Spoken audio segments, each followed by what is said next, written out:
ओम श्री परमात्मने नमः। अथ द्वादशोऽध्यायः भक्ति योगः। अर्जुन उवाच एवं सततयुक्ता ये भक्तास्त्वां पर्युपासते ये चाव्यक्षरमव्यक्तं तेषां के योगवित्तमाः। श्रीभगवानुवाच मय्यावेश्य मनो ये मां नित्ययुक्ता उपासते श्रद्धया परयोपेताः ते मे युक्ततमा मताः। ये त्वक्षरमनिर्देश्यम् अव्यक्तं पर्युपासते सर्वत्र गमचिन्त्यं च कूटस्थमचलं ध्रुवं सन्नियम्येन्द्रियग्रामं सर्वत्र समबुद्धयः ते प्राप्नुवन्ति मामेव सर्वभूतहिते रताः। क्लेशोऽधिकतरस्तेषाम् अव्यक्ता सक्तचेतसाम् अव्यक्ता हि गतिर्दुःखम् देहवद्भिरवाप्यते। ये तु सर्वाणि कर्माणि मयि सन्न्यस्य मत्पराः अनन्येनैव योगेन मां ध्यायन्त उपासते तेषामहं समुद्धर्ता मृत्युसंसारसागरात् भवामि न चिरात् पार्थ मय्यावेशितचेतसाम् मय्येव मन आधस्त्व मयि बुद्धिं निवेशय निवसिष्यसि मय्येव अत ऊर्ध्वन्न संशयः।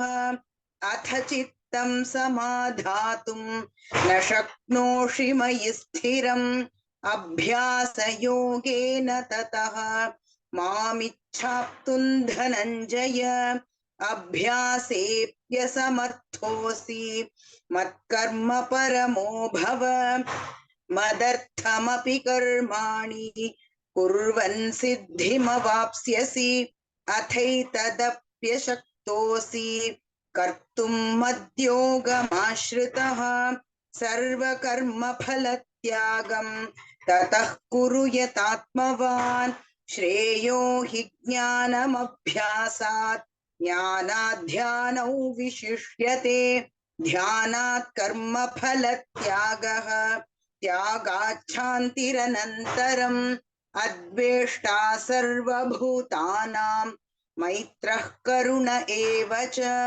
निर्ममो निरहङ्कारः समदुःखसुखः क्षमी सन्तुष्टः सततं योगी यतात्मा दृढनिश्चयः मय्यर्पितमनो बुद्धिः यो मद्भक्तः स मे प्रियः यस्मान्नो द्विजते लोकः लोकान्नो द्विजते च यः हर्षामर्षभयोद्वेगैः मुक्तो यः स च मे प्रियः अनपेक्षः शुचिर्दक्षः उदासीनो गतव्यथः सर्वारंभ परित्यागी यो मद्भक्तः स मे प्रियः यो न हृष्यति न द्वेष्टि न शोचति न काङ्क्षति शुभाशुभ परित्यागी भक्तिमान्यः स मे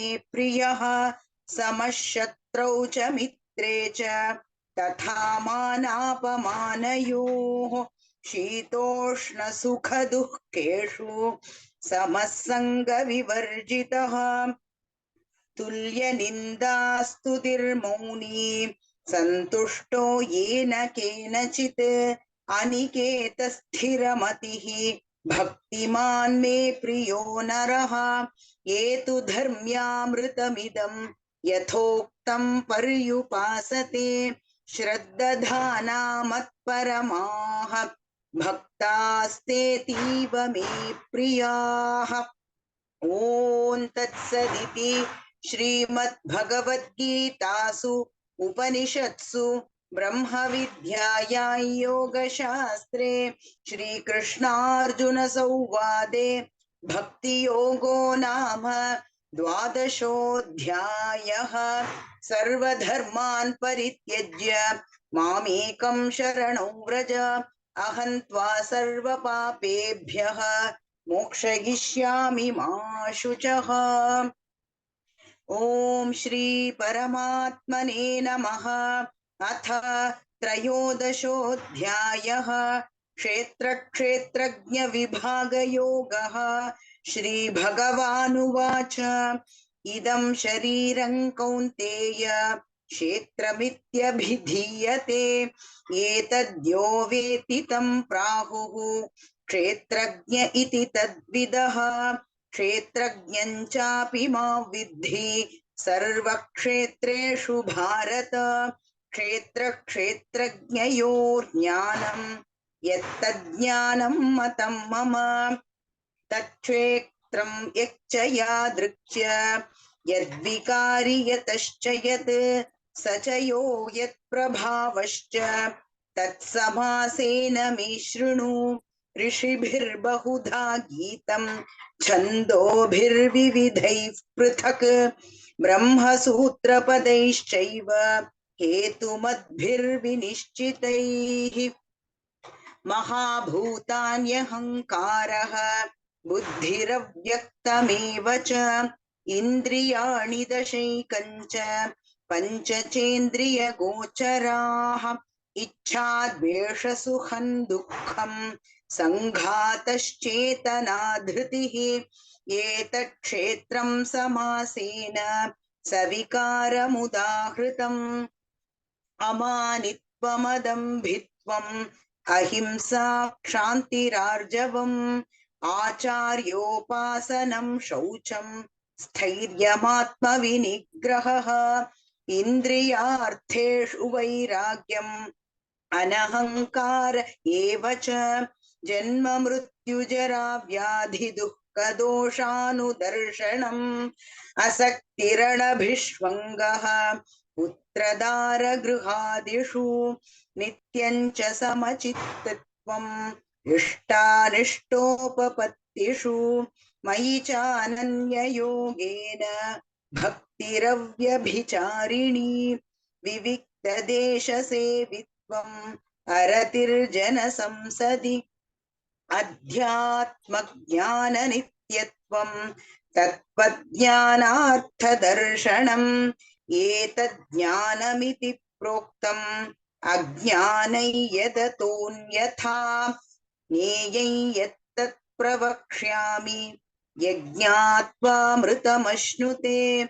अनादिमत्परं ब्रह्म न सत्तन्नासदुच्यते, सर्वतः पाणिपादं तत् सर्वतोक्षिशिरोमुखम्, सर्वतः श्रुतिमल्लोके सर्वमावृत्य तिष्ठति।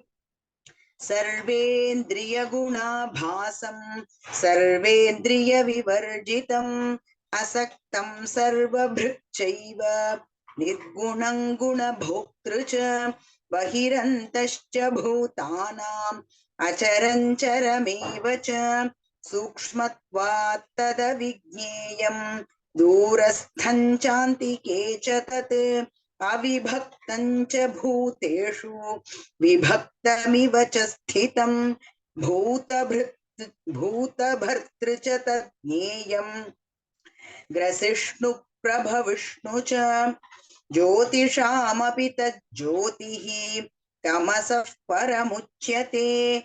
ज्ञानं ज्ञेयं ज्ञानगम्यं हृदि सर्वस्य विष्ठितम्, इति क्षेत्रं तथा ज्ञानं ज्ञेयं चोक्तं समासतः। मद्भक्त एतद्विज्ञाय मद्भावायोपपद्यते, प्रकृतिं पुरुषं चैव विध्यनादि उभावपि, विकारांश्च गुणांश्चैव विद्धि प्रकृतिसम्भवान्, कार्यकारणकर्तृत्वे हेतुः प्रकृतिरुच्यते, पुरुषः स सुखः दुःखानां भोक्तृत्वे हेतुरुच्यते पुरुषः प्रकृतिस्थो हि भुङ्क्ते प्रकृतिजान् गुणान् कारणं गुणसङ्गोऽस्य सदसद्योनिजन्मसु उपद्रष्टानुमन्ता च भर्ता भोक्ता महेश्वरः परमात्मेति चाप्युक्तः देहेऽस्मिन् पुरुषः परः य एवं वेत्ति पुरुषं प्रकृतिं च गुणैः सह सर्वथा वर्तमानोऽपि न स भूयोऽभिजायते ध्यानेनात्मनि पश्यन्ति केचिदात्मानमात्मना अन्ये साङ्ख्येन योगेन कर्मयोगेन चापरे अन्ये त्वेवमजानन्तः श्रुत्वान्येभ्य उपासते तेऽपि चातितरन्त्येव मृत्युं श्रुतिपरायणाः यावत् सञ्जायते किञ्चित् सत्त्वं स्थावरजङ्गमम् क्षेत्रक्षेत्रज्ञसंयोगात् तद्विद्धि भरतर्षभ समं सर्वेषु भूतेषु तिष्ठन्तं परमेश्वरं विनश्यत्स्व विनश्यन्तं यः पश्यति स पश्यति समं पश्यन् हि सर्वत्र समवस्थितमीश्वरं न हि नस्त्यात्मनात्मानं ततो याति परां गतिम् प्रकृत्यैव च कर्माणि क्रियमाणानि सर्वशः यः पश्यति ततात्मानम् अकर्तारं स पश्यति यदा भूतपृथक् भावम् एकस्थमनुपश्यति तत एव च विस्तारं ब्रह्म सम्पद्यते तदा अनादित्वान् निर्गुणत्वात् परमात्मायमव्ययः शरीरस्थोऽपि कौन्तेय न करोति न लिप्यते यथा सर्वगतं सौक्ष्म्याद् आकाशन्नोपलिप्यते सर्वत्रावस्थितो देहे तथात्मानोपलिप्यते यथा प्रकाशयत् एकः कृत्स्नल्लोकमिमं रविः क्षेत्रं क्षेत्री तथा कृत्स्नं प्रकाशयति भारत क्षेत्र क्षेत्रज्ञयोरेवम् अन्तरज्ञानचक्षुषा भूत प्रकृतिमोक्षं च ये विदुर्यान्ति ते परम् ॐ तत्सदिति श्रीमद्भगवद्गीतासु उपनिषत्सु ब्रह्मविद्यायां योगशास्त्रे श्रीकृष्णार्जुनसंवादे क्षेत्रक्षेत्रज्ञविभागयोगो नाम त्रयोदशोऽध्यायः सर्वधर्मान् परित्यज्य मामेकं शरणं व्रज अहं त्वा सर्वपापेभ्यः मोक्षयिष्यामि मा शुचः। ॐ